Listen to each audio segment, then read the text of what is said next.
ये जो आडंबरवाद, पाखंडवाद, रूढ़वाद, धर्मवाद, राष्ट्रवाद, भाषावाद, ये जो वाद रूपी मानसिक प्रदूषण जो जनमानस की भावनाओं में बैठा हुआ है, इसके निराकरण के लिए अंतर विज्ञान के महासूत्रों को लेकर के हम लोग जनमानस की सेवा करने के लिए कार्य कर रहे हैं।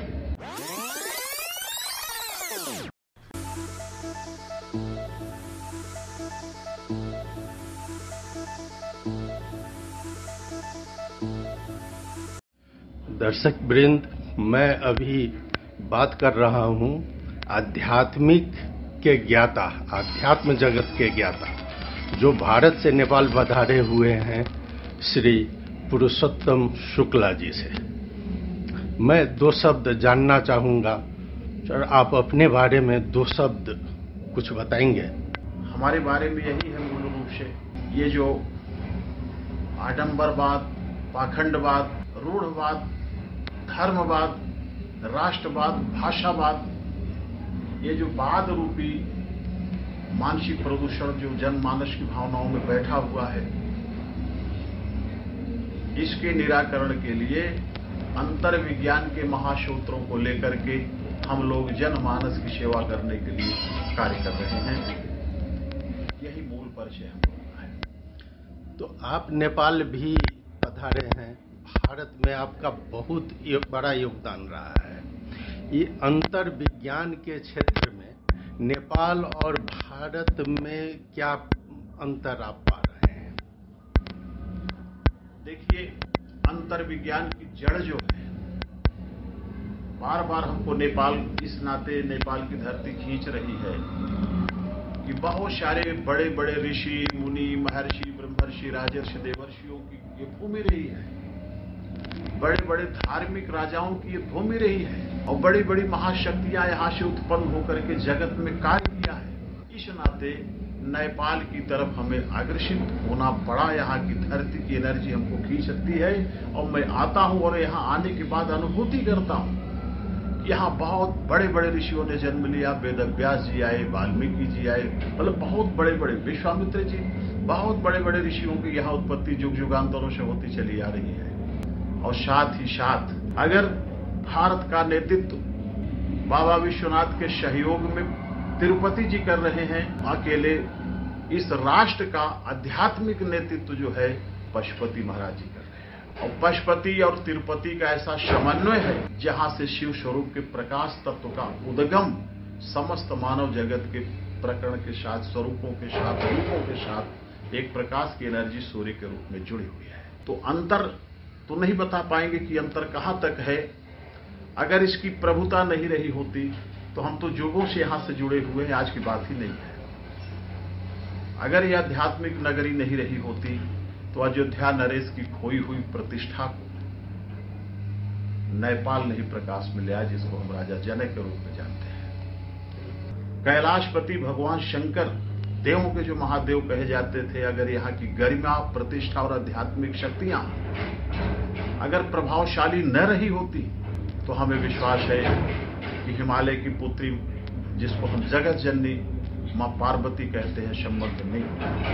एक वर्ष का जो वनवास हुआ था हमारे 5 पांडवों का, सबसे बड़े उस समय धरातल पर द्वापर में योगराज भगवान कृष्ण कहे जाते थे। अपने योग विद्या के साथ, अपने ब्रह्म विभूति सूत्र के साथ अनुभूति में उन्होंने पूरे पृथ्वी पर सिर्फ क्यों नेपाल का ही चयन किया, और भी विराटनगर का चयन किया। वहां पर 5 पांडव, यहां तक ये कहिए कि धर्मराज, जो धर्म राज कहे जाते थे, उनकी भी धर्म संरक्षण स्थली ये भारत, ये नेपाल की धरती रही है। तो अध्यात्म के शिखर ये नेपाल की धरती हमेशा अपनी अखंडता बनाई रही। लेकिन आज कुछ किंवदंतियों के नाते मानसिक प्रदूषण के वातावरण में प्रभावित होकर के आज करा रही है। तो उस कराहती हुई इस धरती को हम लोग उसकी संवेदनाओं को देखते हुए पुनः इसको कैसे फिर प्रकाश में ले आएं, उसके लिए अंतर्विज्ञान के महासूत्रों के माध्यम से यहां आकर के हम लोग इसका फिर से शुरुआत कर रहे हैं कि धीरे धीरे यहां की तकलीफें, यहां की जो अखंडता थी वो जो विखंडता में विखंडित हो गई।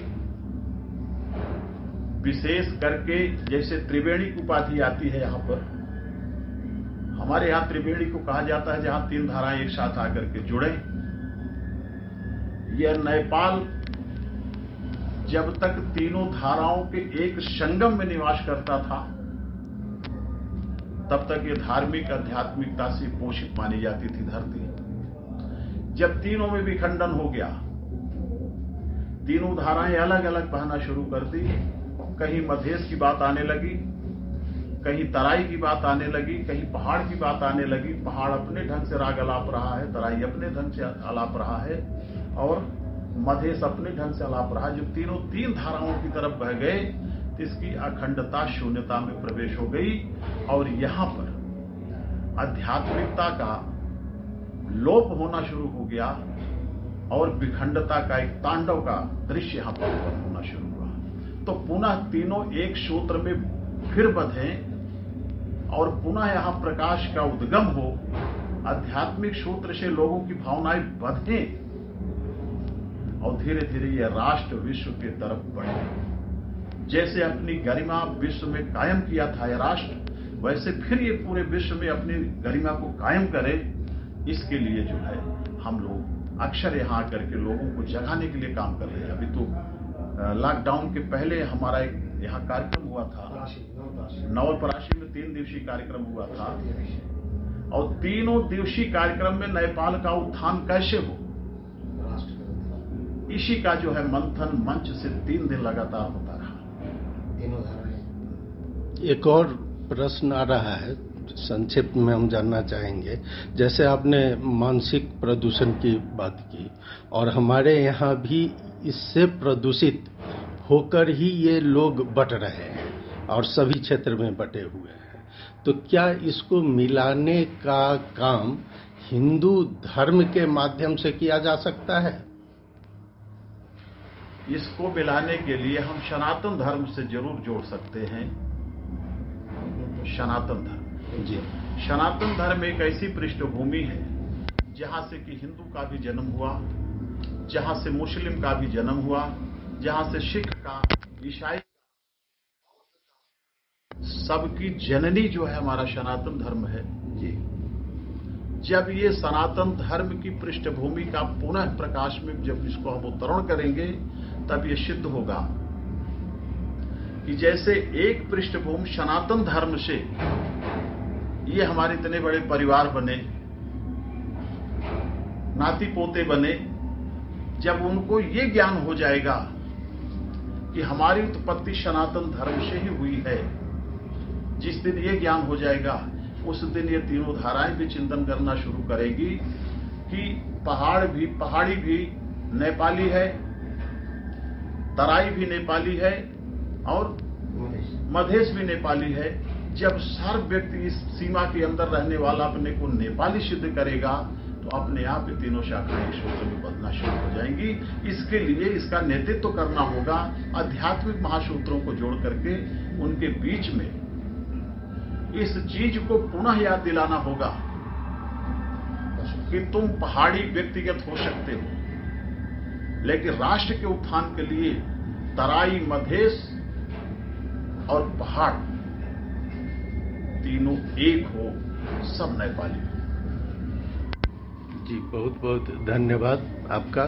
बहुत अच्छी विचार आपने दिया और मैं आपको बता दूं कि इस संबंध में मैंने अभी आपको पत्रिका दी है हिमालिनी, और हम पिछले 24 वर्ष से उसी पर काम करते आ रहे हैं। अब जैसे सनातन धर्म है, बीच बीच में हम लोग सनातन धर्म, हिंदू धर्म, सभी धर्मों का सम्मान करते हैं और इसी रास्ते में यह पत्रिका भी आपको आगे काम कर रही है और ये करती रहेगी। केवल इसकी भाषा हिंदी है, जो कि हिंदी इसलिए है, जो हम भारत और नेपाल को जोड़ने का एकमात्र साधन हम देख रहे हैं तो वो हिंदी है, जो हिंदी में हम भारत और नेपाल को जोड़ सकते हैं। देखिए, मैंने यहाँ 2 शब्द पहले शुरुआत में कहा, एक मातृभाषा होती है, एक राष्ट्रभाषा होती है।